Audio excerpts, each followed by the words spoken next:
Hi hello ನಮಸ್ಕಾರ ಎಲ್ಲರಿಗೂ. ಶ್ರೀ ಗಣೇಶ ಆಶೀರ್ವಾದ ಕನ್ನಡ ಯೂಟ್ಯೂಬ್ ಚಾನಲ್ಗೆ ತಮ್ಮೆಲ್ಲರಿಗೂ ಆತ್ಮೀಯವಾದ ಸ್ವಾಗತ. ಅಕ್ಷತೆಗೆ ಅಮಾವಾಸ್ಯೆ ಪೂಜೆ ಮಾಡಿದ್ದೀನಿ. ನಮ್ಮ ಮನೆಯಲ್ಲಿ ಮಾಡಿರುವಂಥ ಪೂಜೆ ವಿಧಾನ ಇದು. ನೋಡಿ ನೀವು ಹೇಗೆ ಅನ್ನಿಸ್ತು ಅಂತ ಕಮೆಂಟ್ ಮೂಲಕ ಕಮೆಂಟ್ ಮಾಡಿ ತಿಳಿಸಿ.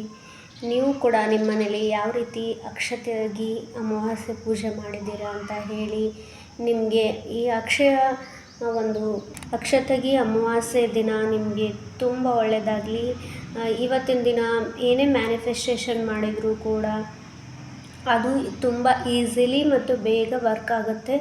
ನೀವು ಕೂಡ ಆ ಲಕ್ಷ್ಮೀ ದೇವಿಯನ್ನು ಒಲಿಸ್ಕೊಳ್ಳೋದಕ್ಕೆ ಸಾಕಷ್ಟು ಲಾ ಆಫ್ ಅಟ್ರಾಕ್ಷನ್ ತಂತ್ರಗಳಿದಾವೆ ನನ್ನ ಚಾನಲ್ನಲ್ಲಿ. ಅವನ್ನೆಲ್ಲ ಉಪಯೋಗಿಸ್ಕೊಂಡು ನೀವು ಮಾಡ್ಬೋದು. ಅಕ್ಷಯ ತೃತೀಯದಿಂದು ಅಕ್ಷಯ ಪಾತ್ರೆಯನ್ನು ಮಾಡೋದು ಹೇಗೆ ಅನ್ನೋದನ್ನು ನಾನು ನೆಕ್ಸ್ಟ್ ವಿಡಿಯೋದಲ್ಲಿ ಹೇಳ್ಕೊಡ್ತೀನಿ. ಈ ಪೂಜೆ ನೋಡಿ ನಿಮ್ಗೆ ಏನು ಅನ್ನಿಸ್ತು, ನೀವು ನಿಮ್ಮ ಮನೇಲಿ ಯಾವ ರೀತಿ ಪೂಜೆ ಮಾಡ್ತೀರಾ ಅಂತ ಹೇಳಿ. ನಿಮಗೆಲ್ಲರಿಗೂ ಆ ದೇವರು ಭಗವಂತ ಆಶೀರ್ವದಿಸಲಿ, ಲಕ್ಷ್ಮೀ ದೇವಿ ಒಲಿಲಿ, ನಿಮ್ಮನೆಯಲ್ಲೂ ಸಿರಿ ಸಂಪತ್ತು ಸಮೃದ್ಧಿ ಆಗಲಿ ಅಂತ ಆಶಿಸ್ತೀನಿ. ನಿಮ್ಮೆಲ್ಲರಿಗೂ ಒಳ್ಳೆಯದಾಗಲಿ. ಧನ್ಯವಾದಗಳು.